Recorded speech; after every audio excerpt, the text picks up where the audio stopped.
Welcome back to Financial Market Insights for Traders. I'm your host, Sophia, and today we're diving into a topic every digital options trader should understand: regulations. Whether you're new to the space or a seasoned trader, knowing the legal boundaries in your country can be the difference between trading safely and falling into a legal or financial trap. So today's episode is all about digital options regulations around the world, where you can trade, where you can't, and how to do it legally and responsibly. Let's start with the big picture. The legal status of digital options in key regions. United States, highly restricted but possible. Digital options are under the tight control of both the CFTC and SEC. That means most offshore brokers aren't legally allowed to serve U.S. residents. The only regulated option? Nadex, a CFTC-approved exchange offering limited but legal digital options. And here's the key. If you're in the US, don't even think about using unregulated offshore brokers. The CFTC has been known to take legal action, not just against brokers, but sometimes against the traders who use them. Your safest move in the States? Stick with Nadex. European Union, banned for retail traders with some exceptions. Since 2018, ESMA has banned binary options. Yes, that includes digital options for retail traders in the EU. The reason? Too risky. Too many scams. But here's the nuance. Professional traders can still access these products, usually through regulated firms. For example, SEC in Cyprus allows digital options under strict supervision. But many EU countries like France, Germany, and even the UK, pre-Brexit, now have tight restrictions.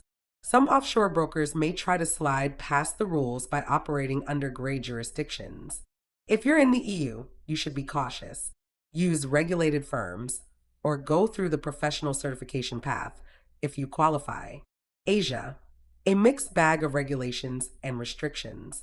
Let's talk about Asia, where regulation varies wildly. Japan. Digital options are allowed, but the FSA keeps it locked down.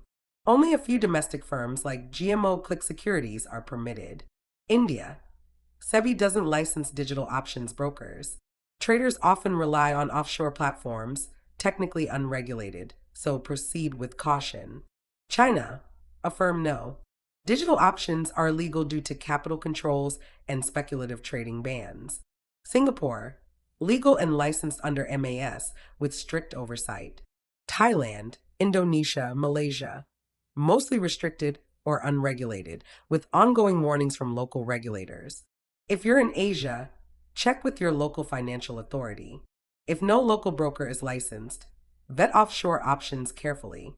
Middle East, regulated, with Islamic finance considerations.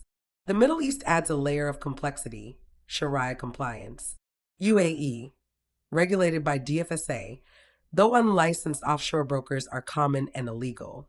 Saudi Arabia, SAMA has strict rules, most digital options are banned. Turkey, tightly regulated and restrictive. Qatar and Kuwait, highly limited access. Egypt and Jordan, no formal frameworks, so many traders turn to offshore brokers. Bottom line? If you're in the Middle East, check if your broker complies with both local law and, if applicable, Islamic finance principles. Africa, growing market but light regulation. Africa's digital options scene is growing, but regulation is spotty.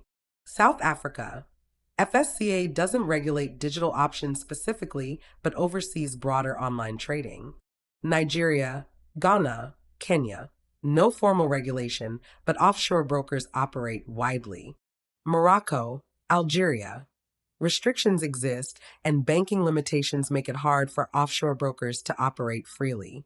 If you're trading from Africa, aim for offshore brokers with strong licenses, ASIC, SEC, or FCA. And always do your homework on broker reputation. Why do some countries ban digital options? Let's not sugarcoat it. Digital options can be high risk. Many countries ban them for good reasons. High loss potential for retail traders, rampant fraud and broker scams, price manipulation. Regulatory bodies view them as gambling, not investing. Some governments worry about capital flight or economic instability. Does that mean digital options are always bad? No, but the risks are real, and regulation exists for a reason. How to trade digital options legally and safely. Here's your action plan if you're serious about trading digital options the right way. Use a locally regulated broker. If your country has a licensed broker like Nadex US, SCISEC EU, or FSA Japan, use them. That's your safest bet. If local options don't exist, vet offshore brokers carefully. Look for regulation from SCISEC, ASIC, or FCA. Avoid brokers based in offshore tax havens with no regulatory history.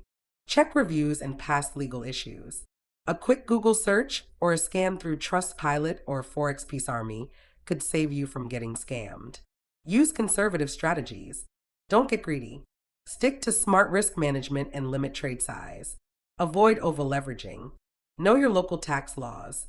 In many countries, profits from digital options are taxable.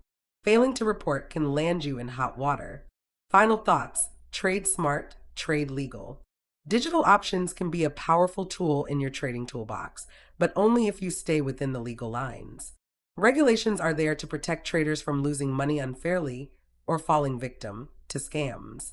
So take it seriously. Learn your local laws, use a regulated broker, and avoid shortcuts. It's not just about staying legal, it's about staying safe. And if you're looking for a trusted, regulated platform, check out crystalballmarkets.com. They offer digital options trading with transparency, solid regulation, and a platform that puts trader protection first. Thanks for tuning in to Financial Market Insights for Traders. If you found this episode useful, be sure to follow, subscribe, and share with a fellow trader. Got a question or want to suggest a topic for the next episode? Drop us a message. We'd love to hear from you. Until next time, stay informed, stay sharp, and trade smart.